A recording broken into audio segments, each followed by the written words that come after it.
Sign, Aquarius, Gemini, and Libra. Kumusta po kayo guys?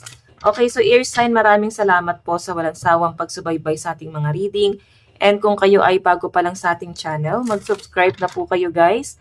And i-click mo na rin yung ating notification bell para lagi po kayo guys updated sa ating mga bagong upload. So, tingnan natin, air sign, Aquarius, Gemini, and Libra. Ano bang inyong gabay ngayon?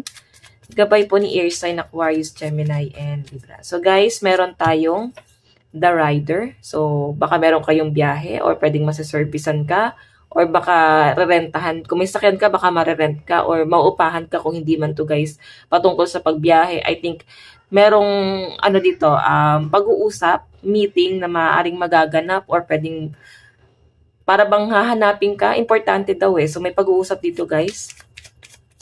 Tingnan natin. Or baka may darating kang parcel ngayon. In-order ka sa Shopee. Tingnan natin guys. Air sign. So guys, meron tayong okay, may nakikita ako dito guys, the lady. May mga nag-overthink. Sige. May mga nag-overthink. May nagdadalawang isip. Meron kang gustong gawin dito pero nag-aalangan ka. Hindi ka makapag-move forward o hindi ka makapagpasya dito kasi pwedeng nakapangako ka sa kaibigan mo at parang nahihiya ka ng mag-back out. So, marami ka pa namang ibang option pero mas pipiliin mo siguro na wag masira yung tiwala mo dito sa friend mo. So, alam mo yon, kung hindi ka naman kampante, wag mo na ituloy. Baka pwede nga sa iba. Siguro, pagplanuhan mo mabuti kung ano man itong mga desisyon na gagawin mo ngayon sa buhay mo, air sign. Kasi sa nakikita ko sa'yo, may iba kang option. Okay? So, tingnan natin. Ang lucky number mo is 1, 29, and 7. Ano tong The Rider? Spirit guide. Ano po yung The Rider?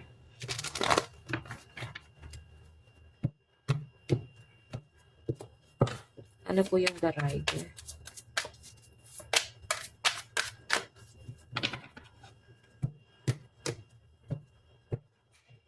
So, meron tayong Queen of Cups.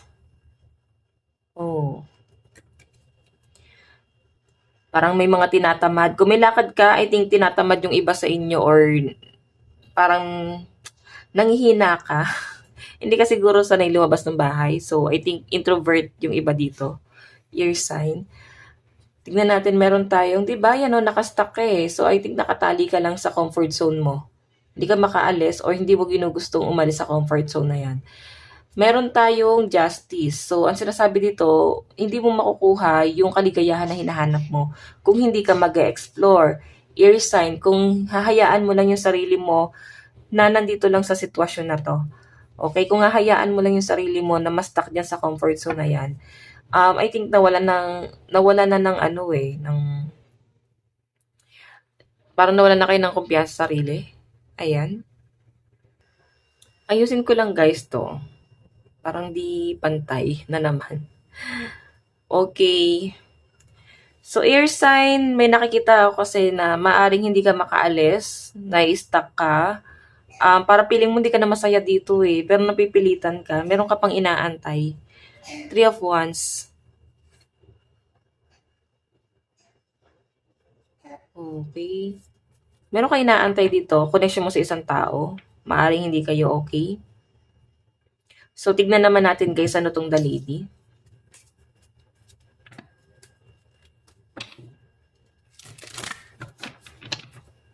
Ano po itong The Lady? Spirit guide.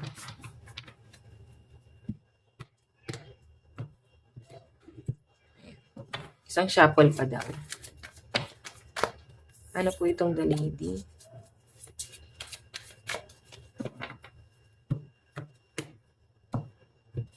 Okay, so guys, meron tayong, wow, 2 of Cups. May nag-offer sa'yo. Opportunity? Okay. So guys, ingat ka daw, no? Hindi porke kampante ka or kakilala mo or napasubo ka dito sa bagay na to. Nahirapan ka ng tumanggi, nahirapan ka ng bawiin yung sinabi mo sa kanya or pwedeng, ayun nga, napasubo ka na kasi nga kakilala mo. So, parang nagtitiwala ka dito kasi nga kakilala mo. Tignan mo ha, the tower kasi pwede kasi guys masira nito yung pagkakaibigan nyo. Kumbaga, saka mo lang marirealize na hindi pala maganda yung outcome once na natapos na. Kung ano man itong pinagkakatiwala mo ngayon sa kaibigan mo or sa kakilala mo. Nag-overthink ka eh. Ear sign. Or pwedeng connection mo sa isang tao, the star. So, dapat ang gawin mo dito, ear sign, magdalawang isip ka muna. Nakikita ko sa'yo dito, buo yung loob mo. Or pwedeng meron siyang magandang offer sa'yo kung bakit parang nahihikayat ka sa kanya. So, tignan natin, ano naman tong the snake. Ito lang kasi guys, so, medyo, the tower kasi nandito eh. So, baka ma-disappoint. O pwede ka galit mo yung bagay na yan. Pagsisihan mo. Ano tong the snake?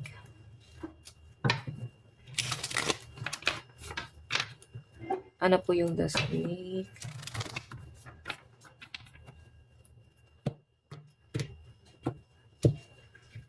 So, meron tayong okay, may third party involved ako nakikita rito, guys. I think may pagtatalong nangyayari sa inyo ng person mo. Nakikita ko siya, guys, ngayon na nagkakaroon siya ng matinding regret ngayon dahil nga sa other person na involved dito sa inyong dalawa ngayon. Nakikita ko na parang tinitignan ng person mo kung napatawad mo na ba siya. Ngayon kasi may galit ka pa rin nararamdaman, okay na sa'yo eh. Basta ang gusto mo lang, wala ka nang malaman or hindi mo na malaman na nag-uusap pa sila or what. Hindi mo na gustong malaman pa kung nag-uusap pa silang dalawa or what. Kasi maaring ito yung nagpapabigat din sa kalooban mo or wala ka nang gustong malaman dito kasi parang gusto mo na rin mag-move forward. So, ang nakikita ko dito, air sign, may inis ka pa rin nararamdaman sa taong to dahil sa ginawa niya sa'yo. Pero siya kasi guys, nalulungkot siya. Gusto niya makipag-ayos sa'yo. Hinahanap niya pa rin yung sarili niya, oh. Okay, gusto niya makipag-ayos sa'yo, air sign. Yun nga lang, gusto mo kasi na may mabago sa kanya rito. And meron siya baguhin sa sarili niya or meron mo siyang ayusin para sa sarili niya. Kasi hindi pa siya kayang tanggapin hanggat hindi pa niya inaayos yung gulo niya. Okay? So, tignan natin ano tong the snake. Okay. Yun na pala yun. Tapos na pala. Doon naman tayo sa love life mo. Sa love life naman po ni air sign. Sa love life naman po ni air sign.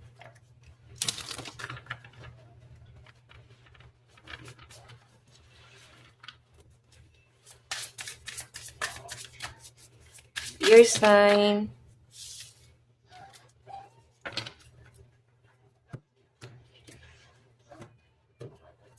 So guys, meron tayong tattletale, 5 of mirrors.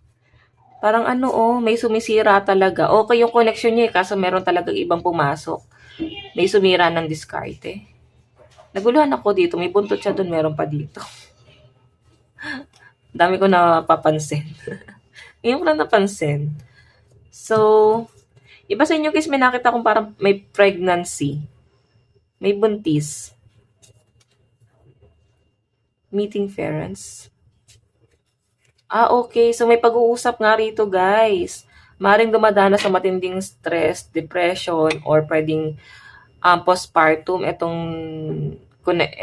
Merong dumadanas ng postpartum dito. Kung may mga buntis dito, guys, no?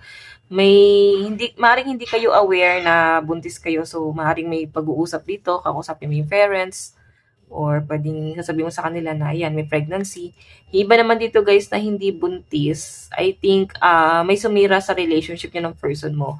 Baka naman yung person mo nakabuntis or pwede nagplano kayo na ganito. Kung kayo naman ay nagsasama pa, no, walang ibang person. Baka nagpaplano kayo guys and may settlement ayan no. Okay, so may nakikita rin akong possible na mataas kasi yung ambisyon nyo ng person mo. Hindi ambisyon na para bang ambisyoso na ambisyosa. Mataas ang pangarap nyo. May plano pa kayo na bumili ng property. Ngayon parang nahihirapan kayo dito kung paano nyo aayusin kung paano nyo sisimulan tong pinaplano nyo, lalo na kung may distraction, kung wala namang pregnancy, no? Okay? May distraction, may ibang person. Tignan natin guys ang inyong love advice.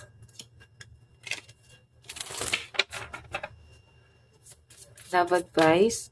Meron po tayong honor. So, ayan, mahal ka naman ng person mo, so hindi mo naman kailangan mag-doubt. Okay? Meron po tayong gratitude. So, yung iba sa inyo guys, maaaring hindi mo masyado na-appreciate yung mga effort ng person mo. Siguro, dahil nga may something din nakakaiba sa kanya, hindi mo nakikita kasi yung effort niya kasi siguro masama yung ugali niya. Yun yung mas tumatatak sa inyo. Meron po tayong go wild. So, ayan. Kaya madalas may pinagtatalunan talaga kayo ng person mo. Air sign, okay? So, air sign, ito lang naman po yung reading hanggang sa muli. God bless and love you all. Thank you.